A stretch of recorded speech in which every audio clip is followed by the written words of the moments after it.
ವೀಕ್ಷಕರೇ, ಕ್ಷೇತ್ರ ಸತ್ಯ ಕಾರ್ಯಕ್ರಮಕ್ಕೆ ತಮಗೆಲ್ಲರಿಗೂ ಆತ್ಮೀಯವಾದ ಸ್ವಾಗತ. ನಾನು ವಸಂತ. ವೀರ ಮದಕರಿ ನಾಯಕರು ಆಳಿದಂತಹ ನಾಡು, ಒನಕೆ ಓಬವ್ವ ಹೋರಾಡಿದಂತಹ ನೆಲೆಬೀಡು, ಕೋಟೆ ನಾಡು ಎಂದೇ ಪ್ರಸಿದ್ಧಿ ಪಡೆದಿರುವ ನಮ್ಮ ಚಿತ್ರದುರ್ಗ ಜಿಲ್ಲೆಯ ಹಿರಿಯೂರು ತಾಲೂಕಿನ ಮಾರಿಕಣಿವೆ ಗ್ರಾಮಕ್ಕೆ ಬಂದಿದ್ದೇವೆ. ಮಾರಿಕಣಿವೆ ಗ್ರಾಮದಲ್ಲಿ ನೆಲೆಸಿರುವ ಶ್ರೀ ಕಣಿವೆ ಮಾರಮ್ಮ ದೇವಿಯ ಸಂಪೂರ್ಣ ಮಾಹಿತಿಯನ್ನು ನಿಮ್ಮ ಮುಂದೆ ಇಡುತ್ತಿದ್ದೇವೆ ಇಂದಿನ ನಿಮ್ಮ ಕ್ಷೇತ್ರ ಸತ್ಯ ಕಾರ್ಯಕ್ರಮದಲ್ಲಿ. ನನ್ನ ಅನುಮತಿ ಇಲ್ಲದೆ ಈ ಪ್ರಪಂಚದಲ್ಲಿ ಯಾವ ಶಕ್ತಿಯೂ ಏನು ಮಾಡೋಕ್ಕಾಗಲ್ಲ. ಸಪ್ತ ಲೋಕಗಳನ್ನೇ ನಡುಗಿಸಿದ ಮಹಿಷಾಸುರನ ರಕ್ತವನ್ನೇ ಹೀರಿದ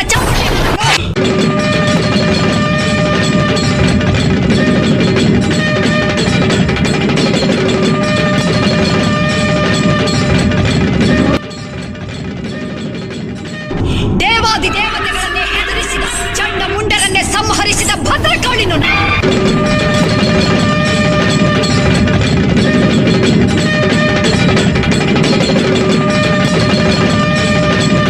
ಅಸುರ ಶಕ್ತಿಯಿಂದ ಭೂಮಂಡಲದಲ್ಲಿ ಬೆಳೆದ ಶುಂಭನಿಶುಂಭರನ್ನೇ ಭಸ್ಮ ಮಾಡಿದ ಭಗವತಿಯು ನಾನು.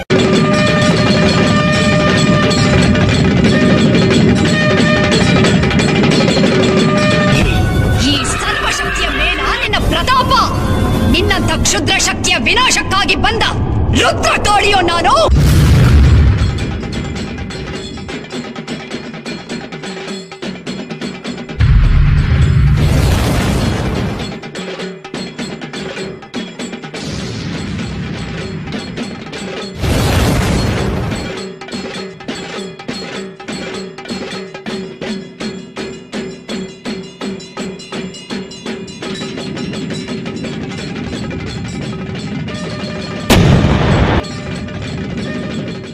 ದೇವಾಲಯವು ಎರಡು ಬೆಟ್ಟಗಳ ನಡುವೆ ಕಣಿವೆಯಂತಹ ಪ್ರದೇಶದಲ್ಲಿ ಇರುವುದರಿಂದ ಕಣಿವೆ ಮಾರಮ್ಮ ಎಂಬ ಹೆಸರು ಬಂದಿದೆ.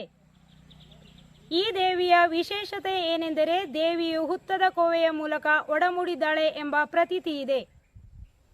ಇಂದಿಗೂ ಸಹ ನಾವು ಗರ್ಭಗುಡಿಯಲ್ಲಿ ಆ ಹುತ್ತವನ್ನು ಕಾಣಬಹುದಾಗಿದೆ. ಈ ದೇವಾಲಯದ ಮತ್ತೊಂದು ವಿಶೇಷತೆ ಏನೆಂದರೆ, ದೇವಾಲಯದಲ್ಲಿ ಒಂದು ವಿಶೇಷವಾದ ದೇವಿಯ ತೊಟ್ಟಿಲು ಇದೆ. ಭಕ್ತರು ತಮ್ಮ ಕಷ್ಟಗಳನ್ನು ಮನದಲ್ಲಿಯೇ ಬೇಡಿಕೊಂಡು ಆ ತೊಟ್ಟಿಲನ್ನು 3 ಬಾರಿ ತೂಗಿದರೆ ಸಾಕು, ಎಂತಹ ಕಷ್ಟಗಳಿದ್ದರೂ ಪರಿಹಾರಗೊಳ್ಳುತ್ತವೆ ಎಂಬ ನಂಬಿಕೆ ಇದೆ. ಈ ಕಣಿವೆ ಮಾರಮ್ಮ ತಾಯಿಯನ್ನು ವಾಣಿ ವಿಲಾಸ ಸಾಗರ ಜಲಾಶಯದ ರಕ್ಷಕಿ ಎಂದು ಕರೆಯಲಾಗುತ್ತದೆ.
ಮೊತ್ತಡೆ ವಾಲೆ ಬರದಾಳೆ ಕಣಿಮೋವ ಮೊತ್ತಡದ ಗೌಡ ಹೊರಟ.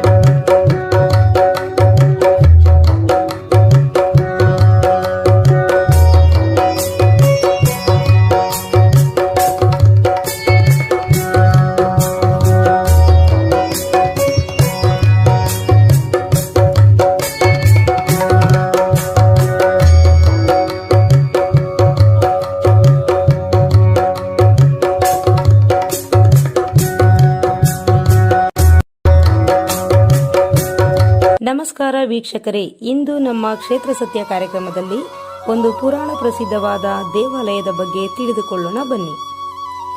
ನಾವು ಇಂದು ಪರಿಚಯಿಸುತ್ತಿರುವ ಈ ಸ್ಥಳವು ಒಂದು ಪ್ರವಾಸಿ ತಾಣವೂ ಹೌದು, ಪುಣ್ಯಕ್ಷೇತ್ರವೂ ಹೌದು.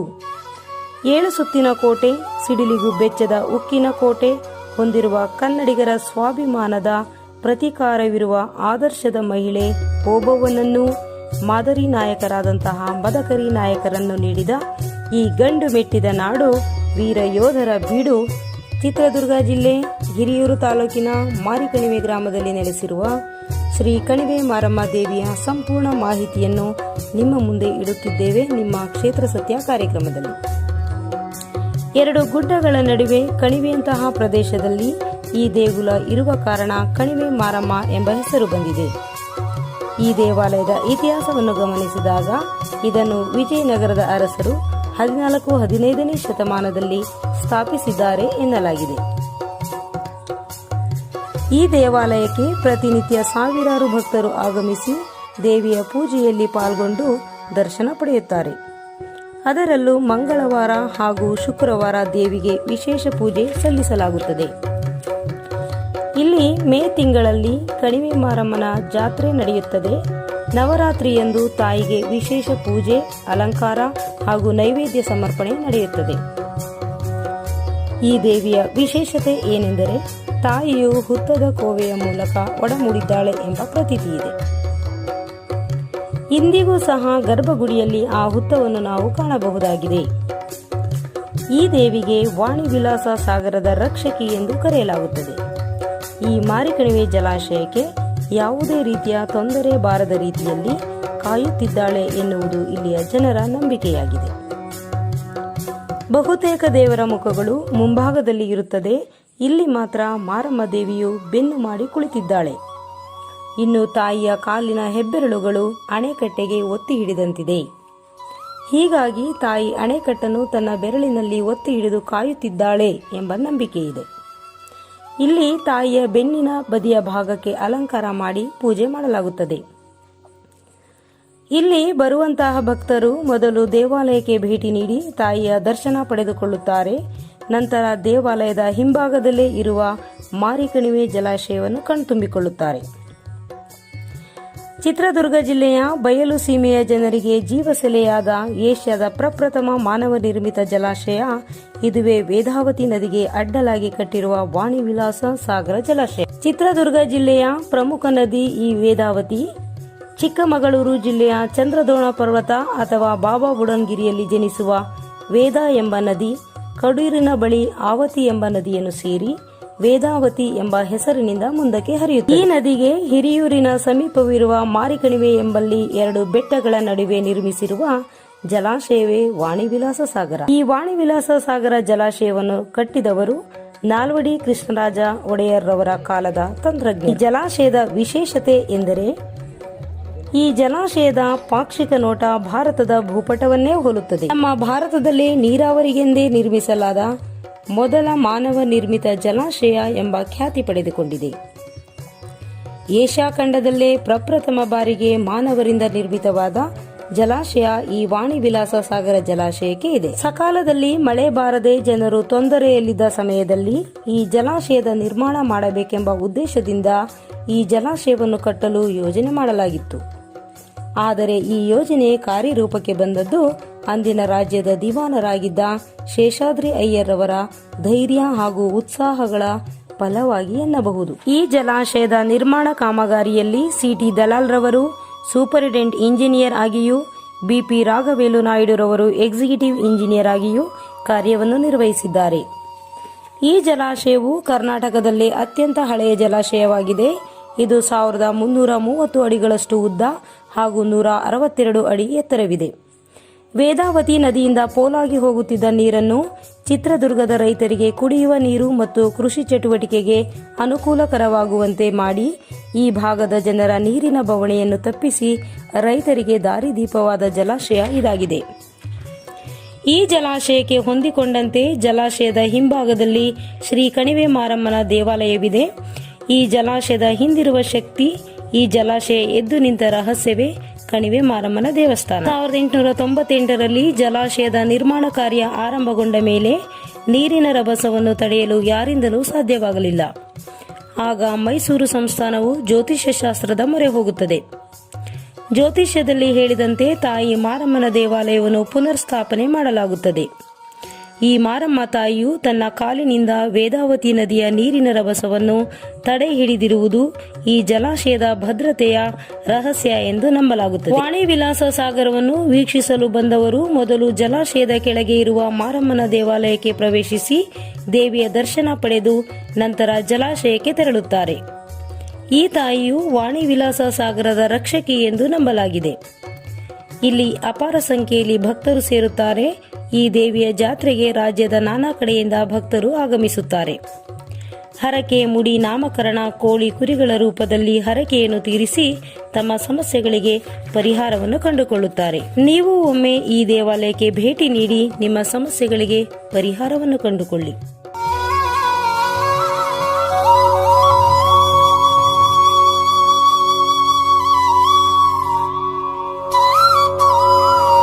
ಹರಕೆ ತೀರಿಸೋದಾಗಿರ್ಬೋದು, ಮಡಿ ಕೊಡ್ತಾರೆ, ಈ ಥರ ಎಲ್ಲ ಕಾರ್ಯಕ್ರಮಗಳು ನಡೀತಾ ಇರ್ತವೆ.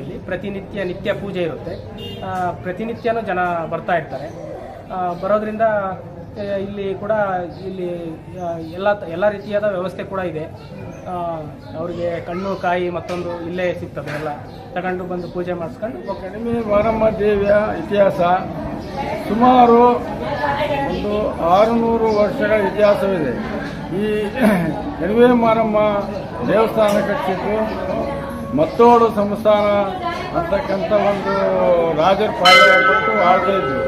ಹಿಂದೆ ಮೈಸೂರು ಮಹಾರಾಜರು ಅಧೀನದಲ್ಲಿರ್ತಕ್ಕಂಥ ರಾಜ ಹಾಲಪ್ಪ ನಾಯಕ ಅಂತ ಇಲ್ಲಿ ಒಂದು ದೇವಸ್ಥಾನವನ್ನು ನಿರ್ಮಿಸಿರ್ತಾರೆ. ಮೊದಲು ಇದೆಲ್ಲ ಫುಲ್ ಕಾಡಿತ್ತು. ಈಗ ಶ್ರೀ ಕಣಿವೆ ಮಾರಮ್ಮ ದೇವಸ್ಥಾನ ಕಟ್ಟಿಸಿದಾರಂದರೆ ಒಬ್ಬ ರಾಜ ಇದ್ದ ಮತ್ತೊಂದು ಸಂಸ್ಥಾನದಲ್ಲಿ. ಅವರು ಸಾವಿರಾರು ದನ, ಎಮ್ಮೆ ಎಲ್ಲ ಇಟ್ಕೊಂಡು ಇಲ್ಲಿ ವೇದಾವತಿ ನದಿ ಅಂತಕ್ಕಂಥದ್ದು ಹರಿತಾ ಇತ್ತು ಇಲ್ಲಿ ಹಿಂದೆ. ಇದು ಸುಮಾರು ಕೆಮ್ಮಣ್ಣಗುಂಡಿ, ಕೊಲ್ಲತ್ತಗಿರಿ ಅಲ್ಲಿಂದ ಹುಟ್ಟಿ ಇಲ್ಲಿ ವೇದ ಆಮೇಲೆ ಆವತಿ ಅಂತೇಳಿ 2 ನದಿ ಸೇರಿ ವೇದಾವತಿ ನದಿ ಅಂತ ಒಂದು ಹೆಸರು ಬಂತು. ಈ ದಂಡೆಯಲ್ಲಿ ಅಮ್ಮ ಅವಾಗ ಏನೂ ಇಲ್ಲ. ರಾಜರು ಬಂದು ಅಲ್ಲಿ ಹಟ್ಟಿ ಹಾಕ್ಕೊಂಡು ಸಗಣಿ, ಗೊಬ್ಬರ, ಹಾಲು ಎಲ್ಲ ಇದು ಮಾಡ್ತಿದ್ವಿ. ಒಂದು ಹಸು ಏನು ಮಾಡೋದು, ಬಂದು ದಿವಸ ಇಲ್ಲಿ ಹಾಲು ಕರೆದು ಹೋಗ್ತಾ ಇತ್ತು. ಹಾಲು ಕರೆದು ಹೋಗ್ತಿರ್ಬೇಕಾದ್ರೆ ಇದು ಯಾಕೆ ಹಾಲು ಕೊಡೋದಿಲ್ವಲ್ಲ ಅಂತಂದೇಳಿ ಸಂಶಯ ಬಂದು